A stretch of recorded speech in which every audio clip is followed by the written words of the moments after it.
Bonjour mes amis investisseurs, merci pour ceux qui sont là. J'ai décidé de faire un live surprise aujourd'hui. Donc bienvenue pour tous ceux qui vont regarder ces lives après la diffusion en direct. Et pour ceux qui sont en direct, n'oubliez pas que vous pouvez interagir dans les commentaires, dans les chats de la vidéo. Ça marche? Aujourd'hui, on va parler d'un sujet très intéressant, la passion des Français. Ça devrait être pas, mais c'est les cas, c'est les livrets A. On va parler quelles sont les raisons qui font du livret A une mauvaise idée pour l'épargneur. Aussi, quand je parle ici livret A, il faut garder dans les têtes tous les livrets qui rentabilisent moins de 2% par an, parce que l'inflation qu'on a actuellement, c'est d'environ 1,5, 1,1, 2,5, 4%. Ça dépend du pays. Comme normalement, on est des investisseurs, on souhaite investir sur plusieurs places géographiques. On est intéressé à investir sur des investissements, sur des actifs qui rapportent un peu plus que l'inflation. Donc, je vais vous montrer l'analyse du marché français, l'inflation américaine, la rentabilité historique. Donc, on va parler des sujets assez intéressants. OK? On va parler un peu de la réserve d'urgence aussi. Ça marche? Je vais voir qui est là dans les commentaires. Vous pouvez commencer à commenter la vidéo. Florian, il est là. Salut. Raymond aussi. Claude 2001, Florian commenté, j'ai vidé mon livret A, envoyé ta miniature. Non, ce n'est pas le cas. On va analyser aussi dans quel cas le livret A il est utile aussi. OK. On va commencer dans quelques secondes. Du coup, je vais juste savoir si tout va bien avec l'audio, si vous m'entendez bien. OK. Donc là, petite introduction pour ceux qui me connaissent, ça fait longtemps, savent déjà par cœur, mais la chaîne YouTube permet à de nouvelles personnes de tomber sur la chaîne, de connaître les contenus. Donc, merci pour être là. Je m'appelle Michael Ravaneda, je suis brésilien, d'où vient mon accent. Je suis ingénieur en électrotechnique, j'ai un master en mobilité et véhicules électriques. J'ai travaillé une bonne partie de ma carrière comme ingénieur.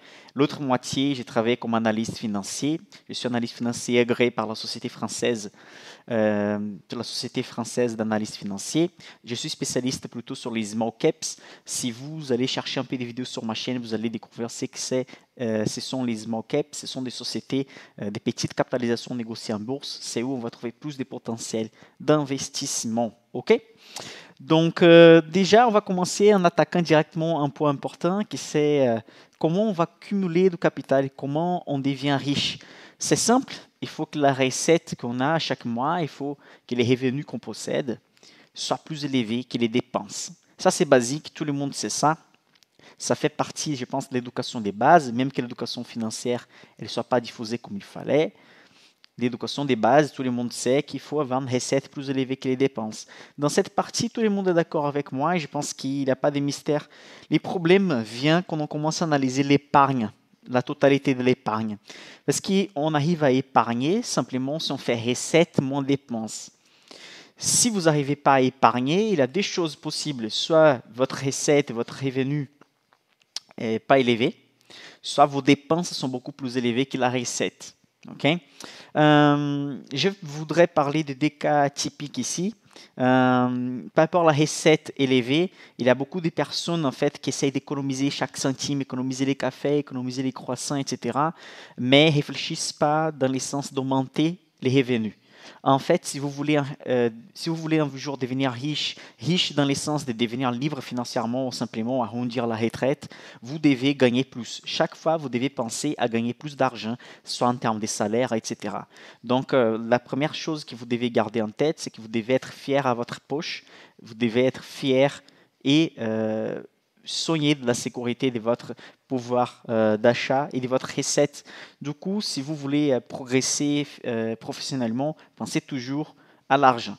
Normalement, les boulots, on a des choses importantes qu'on va travailler. Soit on travaille pour apprendre quelque chose, c'est que c'est intéressant, on gagne de l'expérience, soit on va aussi travailler pour les revenus en soi. En fait, on vient mélanger les deux choses. Du coup, quand on va parler des recettes, il faut toujours penser à progresser financièrement et on utilise les boulots pour ça. Du coup, pensez toujours à la recette. Je sais qu'assez souvent, je parle de l'investissement ici, mais plus vous allez gagner, plus vous allez épargner, plus vous allez investir. OK?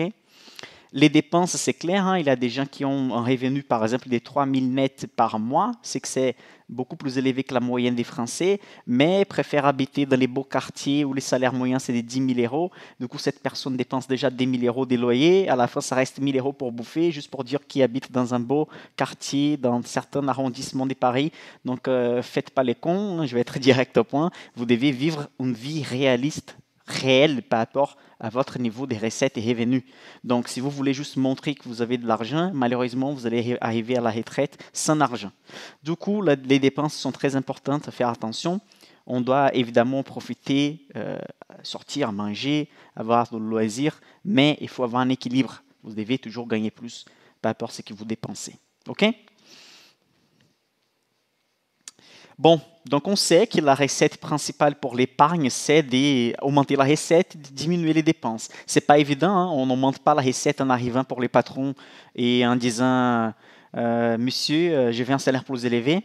Normalement, si vous voulez augmenter la recette, augmenter votre salaire, la façon la plus simple, c'est de demander plus de responsabilités. Plus de responsabilités, on va forcément toucher à des postes qui vont payer un peu plus. Vous pouvez être aussi entrepreneur, etc. Donc, il faut toujours avoir le focus d'augmenter la recette. Juste pour faire une petite parenthèse, quand j'ai commencé à investir, j'investissais environ 10-20 euros par mois quand j'étais stagiaire. Du coup, il faut toujours penser à investir, même qu'on a peu d'argent. On va parler de ça tout de suite. Mais évidemment, vous n'allez pas devenir riche avec 10 euros par mois. OK? Donc, c'est très important d'augmenter la recette, d'avoir un revenu qui va augmenter à chaque année. Vous devez garder dans la tête pas seulement un objectif d'investissement, mais un objectif d'augmentation des recettes. Quand vous allez placer ça dans votre cerveau, que vous devez à chaque année, au moins tous les 2 ans, augmenter votre recette, ça va tout changer. Et évidemment, contrôler les dépenses. Hein. On doit profiter de la vie, mais on ne doit pas jouer avec nos dépenses de manière irresponsable. Okay? Donc, on sait que la recette principale de l'épargne, c'est ça, augmenter la recette et diminuer les dépenses. Les problèmes viennent qu'il y a beaucoup de gens qui arrivent à épargner, et là j'ai un donné officiel en fait du gouvernement français, c'est que les Français, ce sont les peuples européens qui épargnent les plus par rapport aux autres nationalités. Donc, les Français, en grosso modo, c'est un grand épargneur, mais c'est un très mauvais investisseur. Ça veut dire que beaucoup de Français arrivent à mettre l'argent à côté, mais ils font rien. Les livrets A aujourd'hui, il est rempli avec des milliards et milliards et milliards d'euros. Malheureusement, l'argent qui dort dans les livrets A ou dans les autres livrets qui ne rentabilisent pas l'inflation, cet argent, il est en perte à long terme. Donc, l'épargne doit au moins rentabiliser la même quantité en termes de rentabilité que l'inflation. Donc, si l'inflation a une rentabilité négative, on va dire, parce qu'en fait, l'inflation, c'est l'augmentation graduelle des prix, en fait, l'inflation va toucher notre pouvoir d'achat. Si l'augmentation de l'inflation nous touche année après année, ce qu'on doit avoir, c'est des investissements qui vont aussi battre l'inflation pour que notre rentabilité soit vraiment nette et positive. Par exemple, je vais vous donner un exemple, je suis brésilien, vous savez ça. Au Brésil, les trésors brésiliens, c'est comme les livrets A, ils payent environ, actuellement, si je ne me trompe pas, c'est 6,75% par an. Vous pouvez penser que c'est énorme, mettre l'argent dans un livret et gagner 6,75%. Le problème, c'est que l'inflation au Brésil, depuis l'année passée, c'était des 10%. Ça veut dire qu'ils laissaient l'argent dans l'épargne aussi, qui paye 6,75%. C'est perdant au Brésil. Okay? Les pays émergents, normalement, ont d'inflation très élevée. Là, je parle d'un sujet que je connais très bien dans la peau. J'ai vécu la dernière décennie, la moitié en France, la moitié au Brésil. Et j'aime bien faire ça, bouger entre les deux. Hein. C'est les deux pays parfaits à mon point de vue. Je n'ai pas vécu ça, mais quand j'étais enfant, les années 90, je suis né en 90, j'ai 31 ans. Ma mère, elle racontait qu'elle est allée au supermarché au Brésil avant du plein réel, qui c'est notre devise actuellement. Elle allait au supermarché et pendant que tu te baladais avec les laits dans la main, par exemple, la personne qui travaillait au supermarché, elle arrivait avec une étiquette en train de changer les prix. Les prix au supermarché, ils changeaient de la même journée 2-3 fois d'affilée. Ça, c'est vraiment l'inflation, une inflation qu'on n'arrive même pas à imaginer dans un pays européen. Okay? Évidemment, pendant les périodes de guerre, on a eu ça, mais comme on est normalement plus jeune, on n'a pas vécu les périodes de guerre, seulement nos grands-parents, etc. Donc l'inflation touche énormément des pays. L'Europe et les États-Unis sont les pays qui ont moins de problèmes avec l'inflation, mais on voit un scénario qui vient de changer. Évidemment, je ne crois pas que l'Europe va arriver au niveau du Liban, par exemple, maintenant, que c'est une chose astronomique qu'on verra tout de suite, ou va pas arriver au niveau du Brésil, qui c'est environ une rentabilité inflationnaire, on va dire négative, des 4-5% par an. Mais il faut faire attention, si vous laissez l'argent dormir dans les livrets sans rentabiliser, vous allez devenir pauvre à long terme, parce que votre pouvoir d'achat va tomber à la moitié. Donc ici, c'est juste un exemple de l'inflation aux États-Unis entre 70 et 2019. Tout à l'heure, on verra sur les marchés français. Donc un petit café qui coûtait 25 centimes en 70, en 2019 coûtait 1,59 $. Donc vous voyez qu'il a multiplié par 6, plus de 6 fois les prix du café. Et il ne faut pas être innocent, il ne faut pas penser que c'était que les cafés qui ont augmenté. Tous les biens de consommation et services vont augmenter au fur et à mesure que le temps va passer. L'inflation, c'est même un phénomène normal, mais au fur et à mesure qu'on a des instabilités politiques et on a l'offre et la demande qui ne sont pas bien ajustées, on va avoir des augmentations d'inflation. Aussi, quand les États vont imprimer chaque fois plus d'argent, ils vont injecter plus d'argent dans la société, donc ils vont en fait faire un déséquilibre et on va avoir de l'inflation. S'il faut résumer, c'est quoi l'inflation dans la pratique? C'est comme si on va mettre tous les produits qu'on utilise, produits, services, dans un panier et on va comparer ces paniers au fur et à mesure que le temps va passer. Donc les paniers de 1970 et les mêmes paniers que 2019 et on compare en fait les prix qui ont dépensé, combien on dépensé d'argent pour acheter ces paniers de produits en 70 et combien on va dépenser en 2019 sur ces mêmes paniers. C'est ça l'inflation. Combien ça devient plus cher en termes de pourcentage. C'est ça qu'on va appeler d'inflation. Et avec ça, on a la perte de pouvoir d'achat. Est-ce que ça va jusqu'ici?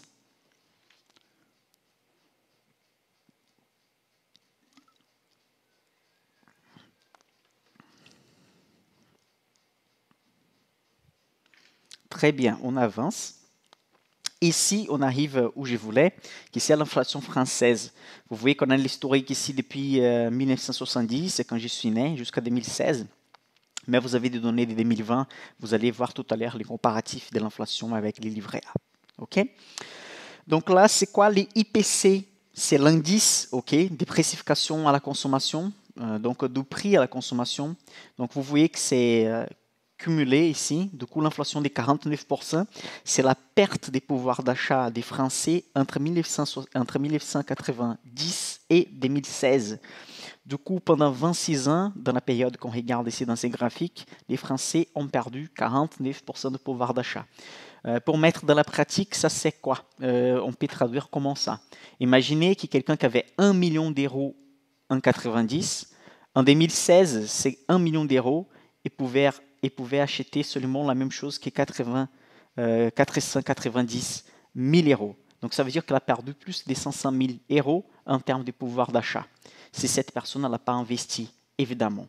Vous voyez que l'alimentation a eu une inflation de 48%, très proche de la moyenne, parce qu'en fait, les IPC que vous regardez dans les graphiques ici, c'est la courbe, c'est en fait les graphiques en barre bleue, ok?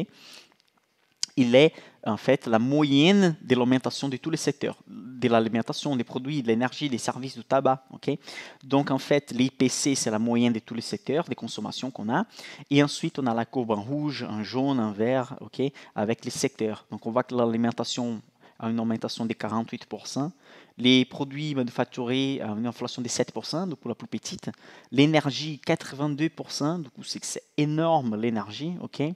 Les services ont une inflation de 73%, du coup tous les coûts de services que vous avez besoin, des télécoms par exemple, téléphonie, etc., ça a une augmentation de 73%. Les tabacs, on ne va même pas considérer ici, c'est 425% d'augmentation, mais c'était juste une politique du gouvernement. L'excuse du gouvernement, c'est même valide, mais c'est pour la santé de la population. Mais bon, en considérant un panier avec tous ces sous-catégories des consommations, on a que l'inflation sur 26 ans était de 49%. 49%, vous imaginez que c'est beaucoup. Et les livrets A, malheureusement, ils n'arrivent pas à avoir une rentabilité comme celle de l'inflation. Ça veut dire que l'argent qui dort à côté, il perd de la valeur. OK? Ici, sur les Ecos, vous avez un article qui dit que l'inflation est la plus longue, la plus forte attendue en France. Et faites attention à ça. Les politiciens et les gouvernements, ils pensent qu'ils rigolent de nous, mais c'est incroyable. La Banque de la France, la Banque de France reste convaincue que la hausse des prix sera temporaire. Elle estime toutefois qu'elle pourrait durer plus longtemps et être plus forte qu'anticipé précédemment. J'ai un défi à vous donner là, si vous voulez, à trouver un pays dans le monde, dans les cas pratiques, qui a réussi à diminuer en fait les effets de l'inflation. Ça veut dire que si l'inflation était de 5%, 4%, 3% depuis quelques années, un pays qui a eu des rentabilités inflationnaires, des inflations négatives pendant longtemps. À part les Japon, on ne va pas trouver un cas comme ça dans le monde. Les Japon, c'est un cas à part parce qu'il a des autres problèmes politiques, industriels, etc. Mais les problèmes de l'inflation, c'est qu'une fois que les choses ont augmenté les prix, on ne va pas réduire les prix. C'est pour toujours, ça va rester la même chose. Sauf si on a un changement des monnaies, un changement de tous les domaines financiers qu'on a dans la société.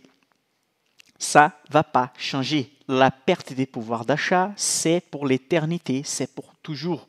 Du coup, quand la Banque de France dit que la hausse des prix sera temporaire, il donne l'impression qu'on va voir cette augmentation et après ça va tout diminuer et la vie va suivre comme ça. Ça, c'est pas vrai. Vous allez toujours avoir ces lives-là enregistrés. On est à la fin 2021 et d'ici 2025, vous allez revenir ici, vous allez me dire si j'avais tort en train de dire ça. Il n'existe pas un seul cas pratique parce que c'est impraticable de diminuer l'effet de l'inflation à long terme. Okay? Donc déjà, on sait que le gouvernement rigole de nous. On sait qu'à la retraite, la moyenne des salaires, c'est 1 400 € et la majorité des gens pensent que ça suffit pour passer une retraite tranquille. Bon, là, vous avez toutes les pistes possibles, toutes les astuces possibles pour penser que vous devez investir par vous-même. Ensuite, on voit ici des cas extraordinaires, des cas que ce n'est pas normal. J'ai déjà parlé du cas brésilien, que je vous ai raconté que les années 80 et 90 au Brésil, les débuts avant du plan réel, que c'est notre devise, c'était la catastrophe inflationnaire. Liban, il vit une situation politique très compliquée à ces moments. Vous pouvez voir qu'ici, on a des comparatifs entre la région MENA, c'est le nord de l'Afrique, et la nord de l'Afrique et au Moyen-Orient. Vous avez que l'inflation elle est très élevée, mais comparé au Liban, qui c'est en jaune, c'est ridicule la différence. Par exemple, la viande au Liban, il y a une augmentation de 114%. Les riz 106%, les bananes 105%, les oranges 64%, la viande des poulets 72% dans une seule année. C'est quelque chose d'incroyable, c'est comme la période des guerres en Europe. Okay? Donc vous voyez que même la moyenne des autres pays elle est très élevée. Comme j'avais dit au Brésil, depuis une année, c'est des 10%, mais sur les 5 dernières années, c'est des 50%. Ça veut dire que quelqu'un qui avait 1 million dans la devise brésilienne en 2018 a la moitié aujourd'hui en termes de pouvoir d'achat. Je donne un exemple des cas extrêmes pour vous montrer qu'il n'y a rien qui empêche de l'Europe d'avoir une augmentation très élevée. Ça ne va pas arriver à ce niveau, évidemment, j'ai déjà dit ça, la situation est très différente, mais on a des indices en fait qui nous montrent que l'augmentation des 0,5% d'inflation à 1,5 et 2%, c'est déjà la réalité. Ça, c'est donc la devise brésilienne. Donc, c'est écrit en portugais, je vais vous traduire. Donc, c'est les réels en 26 ans. Donc, vous pouvez remarquer 100 reais, c'est que c'est devenu après 26 ans. Donc, avant, on avait 100 reais en 1994 et en 2020, la même valeur en termes de pouvoir d'achat, c'est devenu 16. Donc, une centaine de réels est devenu 16. Ça veut dire qu'elle a perdu 84% de son pouvoir d'achat. Vous pouvez penser, ouais, mais ça c'est un pays émergent, etc. Bon, je reviens un petit peu ici. Entre 1990 et 2016, en Europe, en France, on a perdu 49% de pouvoir d'achat. Au Brésil, les Brésiliens ont perdu 84%. Donc, dans un pays des premiers mondes, on va dire, un pays très développé, c'est la France. On parle de la France, on ne parle pas de n'importe quel pays, a perdu 49% de pouvoir d'achat. Le Brésil a perdu 84%. Vous voyez que la différence entre les deux, c'est énorme, c'est des 35% de différence, mais les Français ont perdu la moitié de pouvoir d'achat depuis 90. Okay? Donc, c'est évident que l'inflation touche, peu importe quel pays vous allez vivre, l'inflation, elle touche énormément l'épargne. Okay? Ici, c'est l'évolution du taux de livret A par rapport à l'inflation depuis 1970.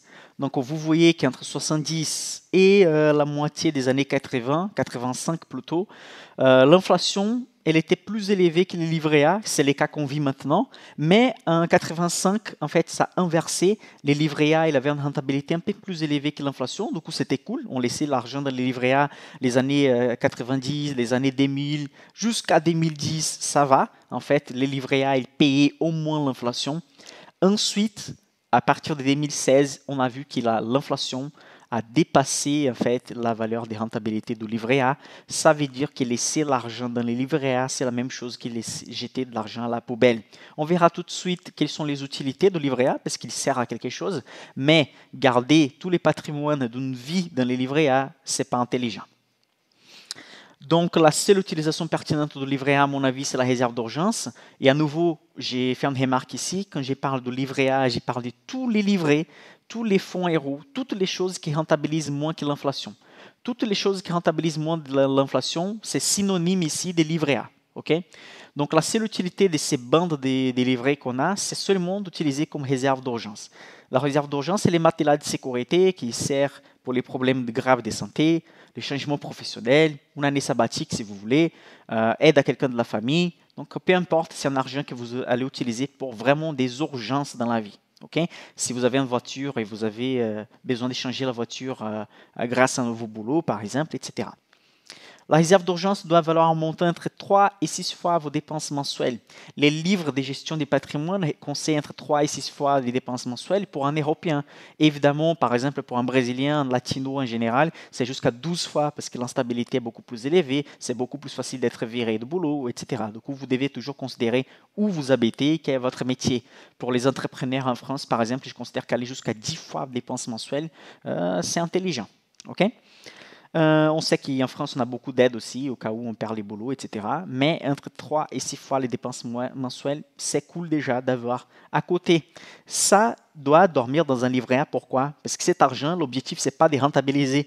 Cet argent, il doit être disponible même un dimanche soir si vous avez besoin. Parce que c'est vraiment pour les urgences qui vont arriver. Okay? Donc, il doit être liquide.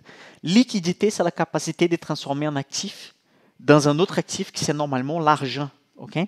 Et du coup, les livrets A ont cette capacité, les comptes bancaires ont cette capacité de transformer un actif vers l'autre. Et du coup, ça veut dire qu'on va simplement laisser l'argent dormir dans les livrets A, la réserve qu'on va avoir besoin pour la réserve d'urgence, c'est les matelas de sécurité. Ici, vous avez les comparatifs en fait des plusieurs types d'actifs depuis 88 jusqu'à 2018. Donc, évidemment, il y avait une époque qui les livrets A ils rentabilisaient plus que l'inflation. Du coup, vous voyez ici l'inflation avec 67% et les livrets A 135%, mais ça a renversé sur les dernières années. Du coup, si on regarde ces graphiques plus actualisés, on va dire de 2015 à 2020, 2014 à 2020, vous allez voir que les livrets A rentabilisaient moins que l'inflation, comme on a vu dans les graphiques précédents. Vous avez l'heure, les sécaves monétaires, l'assurance vie qui aujourd'hui ne rentabilise plus rien parce que les fonds héros qui placent notre argent, c'est des fonds héros même avec des taux négatifs de l'Allemagne par exemple. Du coup, faites bien attention à ce que vous avez dans l'assurance vie. Okay? Si votre argent, vous avez 80 000 euros là-bas qui est sur un fonds héros, bah, évidemment, vous perdez aussi de l'argent. Okay? Immobilier 410%, évidemment, il considère la hausse énorme sur les grandes villes européennes ici, comme Paris, par exemple, à Lyon, Bordeaux, etc. Quand on va vraiment mettre les coûts de l'immobilier, faire vraiment les calculs, on voit que la rentabilité de l'immobilier, c'est d'environ 3,5-4% par an, si on considère les travaux et toutes les dépenses, les impôts, etc. Ensuite, on a les actions et évidemment les actions avec les dividendes réinvestis. On a deux manières de gagner avec les actions, soit avec la hausse du cours de l'action. Quand on achète une action, on devient partenaire de nos sociétés. On peut gagner aussi avec les dividendes. La société fait des recettes à chaque année. Elle peut distribuer une partie de cette recette vers les actionnaires. Okay? C'est ça qu'on souhaite si on est investisseur, c'est avoir accès à cette recette à chaque année aussi et recevoir des dividendes. Okay? C'est une des stratégies d'investissement. Donc, on voit ici qu'il y a certains types d'investissements qui, sûrement, vont battre les livrets A. Okay? Ici, c'est juste un exemple des portefeuilles actifs, mais vous n'avez pas besoin d'avoir un portefeuille actif pour gagner dans la bourse. J'ai montré ces portefeuilles des small caps dès novembre de l'année passée, du coup, ça va faire presque un an. Et ces portefeuilles que j'ai partagés publiquement dans ma chaîne YouTube, il a fait jusqu'au moment 82% de rentabilité contre 38% du CAC Midi Small, qui c'est l'indice de référence des petites et moyennes sociétés du marché français.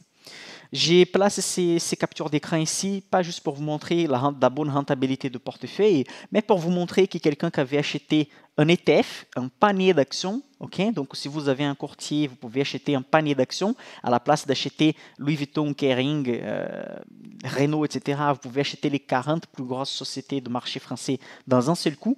Donc c'est l'ETF CAC 40, donc vous achetez une seule action qui représente tous les marchés. Si quelqu'un avait acheté un ETF CAC Midi Small, il avait fait 38% depuis. Donc ça veut dire que vous n'avez pas besoin de faire l'analyse financière comme j'ai fait. Vous n'avez pas besoin d'être analyste financier, vous n'avez pas besoin d'apprendre l'analyse fondamentale d'action, c'est que je recommande à tout le monde si vous voulez investir à long terme, mais vous n'avez pas besoin de ça pour quand même rentabiliser votre épargne et votre patrimoine. Les CAC Midi Small, depuis le 2 novembre de l'année passée, même avec l'instabilité du marché, etc., il a rentabilisé presque 40%. 40%, vous devez placer dans les livrets A, combien de temps ça va rentabiliser 40%? Jamais, parce qu'en fait, la rentabilité du livret A, c'est négative. Donc, donc, vous avez des autres opportunités dans les marchés pour rentabiliser. Je sais qu'il y a beaucoup de gens qui sont des débutants qui vont se poser des questions de type « ouais, j'ai peur, je ne sais pas analyser, je ne sais pas quel ETF acheter, etc. » Mais au fur et à mesure qu'on va avancer ici dans ces lives, je vais parler un peu plus de ça. Ça marche? Il y a des vidéos de ma chaîne du coup que je montre ces portefeuilles pour les plus curieux. Je sais que toujours quand je montre ces portefeuilles, ils demandent ouais, mais c'est où les vidéos? Comment je sais que c'était public et comment je sais que tu ne montres pas juste les rentabilités? Les gens qui me suivent à long terme, ils connaissent ma façon sérieuse de parler d'investissement, ils connaissent très bien les portefeuilles que j'ai déjà présentés. Mais si vous êtes curieux, vous pouvez chercher ces vidéos. Il y a 11 mois, Bourse Small Cap française pour investir dans votre PA, c'est où je montre ces 9 sociétés-là. Et après 3 mois que j'avais fait la première vidéo, je vais faire un autre, battre les marchés, est-il possible? Donc, mon portefeuille Small Cap PA. Et actuellement, j'ai construit un nouveau portefeuille Small Cap que j'ai partagé avec les gens qui sont dans la formation Insider. Vous allez trouver des informations après dans les commentaires, dans la description de la vidéo. Je viens de construire un nouveau portefeuille Small Cap et il a déjà une bonne rentabilité par rapport aux marchés, mais ça fait pas longtemps que je l'ai créé. On va attendre un peu plus pour analyser sa rentabilité. Mais normalement, si vous faites une bonne analyse fondamentale d'action, vous arrivez à même battre les marchés boursiers et rentabiliser encore plus à long terme. La semaine prochaine, je vais faire un événement qui s'appelle Des zéros investisseurs rentables. Donc, pour ceux qui ne sont pas encore inscrits, les vidéos, juste la première, je vais penser si je vais partager sur YouTube la première parce que ça sera un live d'1 heure et demie, 1 heure et 40 avec tous les contenus vraiment pour partir des zéros jusqu'à devenir investisseur rentable. Donc, si vous êtes débutant, ça va être utile. Si vous avez de l'expérience, je vais vous montrer quels sont les types de management des portefeuilles et d'analyse des sociétés que j'utilise pour former un portefeuille gagnant, comme je vais vous montrer tout à l'heure. Sur mon site clubdesvaleurs.com, vous allez trouver sur la page principale l'inscription pour l'événement. Okay? Et vous pouvez aussi vous pré-inscrire pour les prochains groupes d'insiders. Insiders, ce sont les gens qui font partie de mon groupe privé d'investissement. Donc, on passe sur ça. Les astuces sont déjà données. Et on va en fait analyser maintenant pourquoi avoir de l'argent dans les livrets A, c'est déjà une manière d'être perdant. Déjà, en moyenne, vous serez 50% plus pauvre d'ici 20 ans. Vous avez vu que sur les 26 dernières années, les Français ont perdu 50% de leur pouvoir d'épargne. Les livrets A ne remportent aucune rentabilité réelle. Les fonds héros de l'assurance vie ne remportent aucune rentabilité réelle. Les livrets A, il est plus risqué que la bourse à long terme. On va réfléchir de la façon suivante. Restez avec moi maintenant. Faites attention. Si vous placez 1000 euros aujourd'hui dans les livrets A, à l'année prochaine, vous allez avoir un pouvoir d'achat de 997 euros. Vous allez perdre quelques zéros, ou même 980 par exemple. Okay? Vous allez perdre 1-2% des pouvoirs d'achat à cause de l'inflation. Okay? On parle de rentabilité nette ici, okay? Parce que les livrets A ils payent 0,5, mais l'inflation est plus élevée que 0,5. Si vous placez dans la bourse, il a des possibilités. 3, on va dire. Première, il va y avoir une crise et vous allez perdre 30% de votre montant investi. Le marché, il peut rester comme il est maintenant, donc vous n'allez rien gagner. Et l'autre possibilité, c'est que le marché va monter 20% ou 15%, 20% et vous pouvez gagner énormément avec les marchés. Les gens qui sont débutants n'ont pas beaucoup d'expérience, ils pensent en fait du coup que la bourse est la plus risquée parce que vous pouvez perdre plus dans la période d'un an par rapport aux livrets A. Mais ça c'est vrai pour les gens qui investissent à court terme et essayent de faire du trading ou d'analyse technique de court terme. Pour les investisseurs de long terme, pour ceux qui restent à long terme dans la bourse, la rentabilité cumulée historique, c'est de 7% par an. Ça veut dire que la bourse, elle chute 20% dans une année, monte 30% dans l'autre, chute 10% dans l'autre, monte 40% dans l'autre.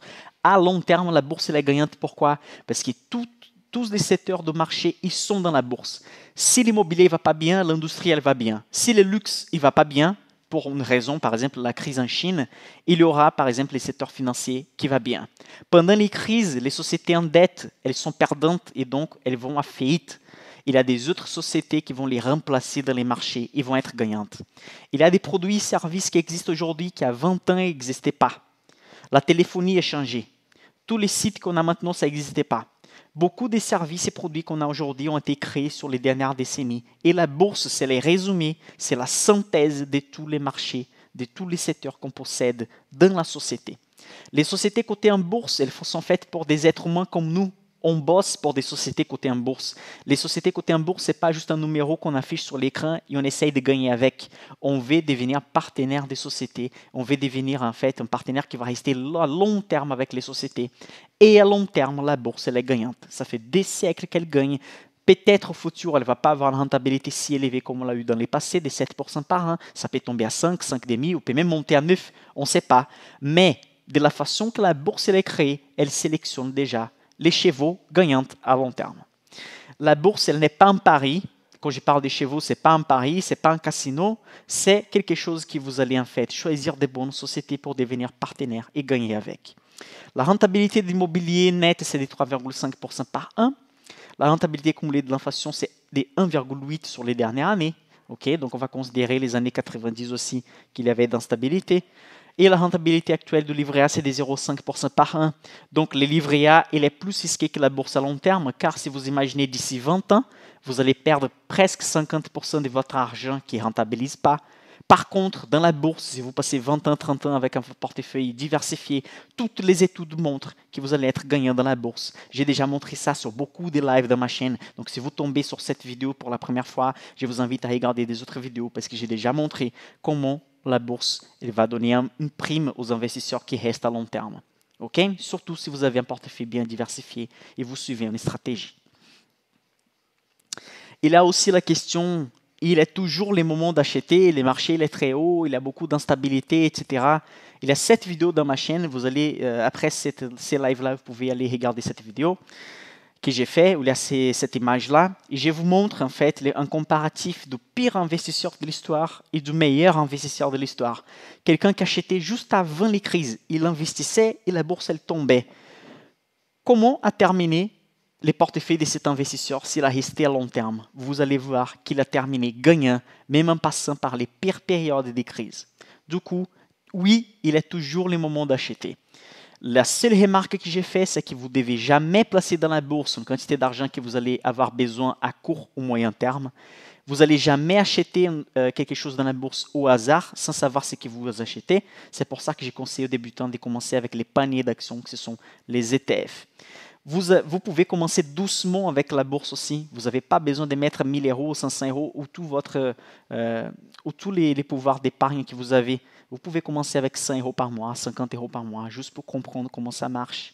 Parce qu'il y a beaucoup de gens qui négligent les faits, qui je vais attendre la prochaine crise et là, je vais placer tout mon argent dedans. Déjà, vous n'avez aucune expérience. Comment vous allez savoir les bons moments d'entrée? Comment vous allez savoir les bons moments d'acheter? Quel actif acheter? Donc, en fait, l'argent que vous allez mettre doucement maintenant, ça sert d'apprentissage aussi. Dans les prochains lives, je vais regarder les commentaires et les questions que vous allez poser dans les chats maintenant. Je vais répondre à quelques questions. Mais avant de répondre à quelques questions, n'oubliez pas de mettre les likes sur la vidéo, liker la vidéo, partager avec vos amis. Envoyez cette vidéo à un ami qui a peur d'investir ou ne sait pas par où commencer pour qu'il puisse regarder que son argent sur le livret A, c'est déjà de l'argent perdu, brûlé, jeté à la poubelle. OK? Donc, dans les prochains lives, je vais vous casser vos excuses. On va parler des gens qui disent j'investis parce que j'ai pas assez de temps, j'ai peur de perdre, je ne sais pas par où commencer, j'ai pas assez de connaissances, je ne sais pas choisir en action, je préfère ne pas risquer mon argent, j'ai pas assez d'argent pour investir. Les prochains lives, je vais attaquer chaque phrase que j'ai mis ici et je vais vous montrer avec des arguments mathématiques et avec de l'histoire dans la bourse, dans les mondes d'investissement. Pourquoi cette phrase-là, je ne les n'aime pas parce qu'elles ne sont pas vraies. Déjà, une personne qui a dit qu'elle n'a pas de temps, c'est parce qu'elle ne connaît pas les ETF, elle ne connaît pas les paniers d'actions. Si la personne a peur de perdre, bon, j'imagine que quand vous allez acheter un repas à 30 ou 40 euros, dans un endroit, dans un resto que vous ne connaissez pas, vous n'avez pas peur en fait de rater cet argent et ça va être mauvais. Donc, si vous avez peur de perdre, vous devez justement commencer doucement avec 10 euros, 20 euros, 50 euros. OK? Si vous ne savez pas par où commencer, j'ai déjà dit, allez sur mon site, Semaine d'investisseurs rentables. Tous les 2 ou 3 mois, j'ai fait un événement comme ça pour vous donner des pistes, des zéros jusqu'à devenir investisseur rentable. C'est qu'il y a du contenu de qualité, gratuit et sans blablabla. Le quatrième point, j'ai pas assez de connaissances. Vous avez 20 ans pour apprendre si vous avez un horizon de long terme. Ici, on parle d'investissement de long terme. Du coup, au-delà des 6 ou 8 ans d'investissement, c'est beaucoup de temps déjà. Et donc, vous devez avoir juste le temps de faire quelques lectures, de commencer votre portefeuille, mais sinon, vous n'allez pas dépenser de temps, surtout si vous investissez de manière passive avec un portefeuille d'ETF. Je ne sais pas choisir en action. Vous n'avez pas besoin de choisir en action. Vous pouvez aussi avoir un portefeuille d'ETF comme on vient de discuter. Mais si vous voulez apprendre à choisir des actions, sur mon site, sur la partie Downloads, sur l'onglet Downloads, vous allez trouver un e-book d'analyse fondamentale d'actions. Vous pouvez commencer à apprendre par là-bas. Okay? C'est gratuit, plus de 50 pages pour vous montrer comment analyser une société à long terme. Je préfère ne pas risquer mon argent. Ça, c'est un argument valide. Personne n'aime risquer son argent. Hein. On travaille, on a un père, on a une famille, on veut profiter de la vie. Personne n'aime risquer son argent. Mais laisser l'argent sous les matelas ou sous les livrets A, c'est déjà perdre de l'argent. Donc, on doit savoir comment risquer avec le minimum possible de pertes notre argent. Et c'est ça qu'on apprend sur cette chaîne, comment investir à long terme. J'ai pas assez d'argent pour investir, c'est pas un bon argument non plus. J'ai commencé avec 10 euros par mois et je vais vous montrer comment investir avec peu d'argent sans perdre avec des frais. Ça marche? Je vais regarder les questions que vous avez posées ici.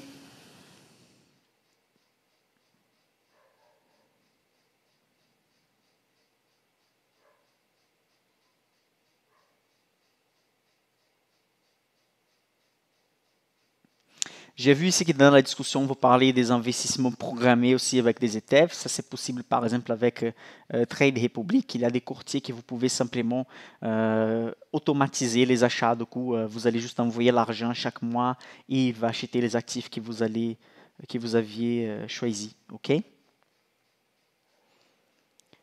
Pour ceux qui n'ont même pas un compte ouvert, je vous recommande d'ouvrir un PA et un CTO le plus tôt possible. Un CTO des Giro, un PA, ça peut être Bourse en main ou Bourse Directe. Je ne reçois aucun centime de ces courtiers pour les recommander. C'est simplement que j'ai déjà utilisé ou j'utilise et beaucoup de mes clients ou des gens qui suivent ma chaîne utilisent aussi.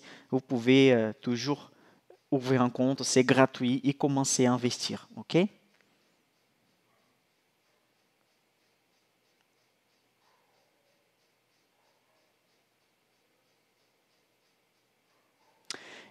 Benjamin, il a parlé des SCPI, SCI. SCPI, c'est un type d'investissement sur l'immobilier, mais à travers du marché financier. Donc, on peut acheter des parts de l'immobilier, etc. Les problèmes d'acheter en France un SCPI, SCI, c'est qu'on n'a pas beaucoup de liquidités. Normalement, on reste fermé sur l'investissement assez longtemps. Au marché brésilien et américain, c'est beaucoup plus facile d'acheter. Au marché américain, ça s'appelle des REITs. Ce sont en fait une façon d'acheter des parties de l'immobilier dans la bourse. Donc on achète comme si c'était des actions. En France, ça fonctionne un peu différent. Ça mérite un sujet d'un live de parler en fait des SCPI. Je note ici, Benjamin, merci beaucoup pour ton commentaire.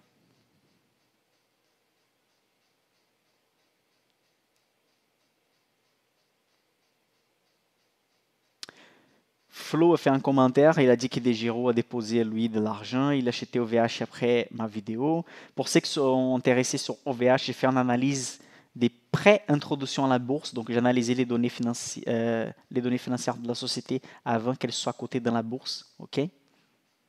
Et du coup, n'oubliez pas que les PA, c'est plutôt pour les actions européennes avec le siège social en Europe, mais on peut acheter des paniers d'actions américains dedans. OK? Donc, mes amis, demain, faites attention à cette heure-là, à 20h30, je vais faire un live pour casser les excuses de ne pas investir. Et là, je compte avec vous.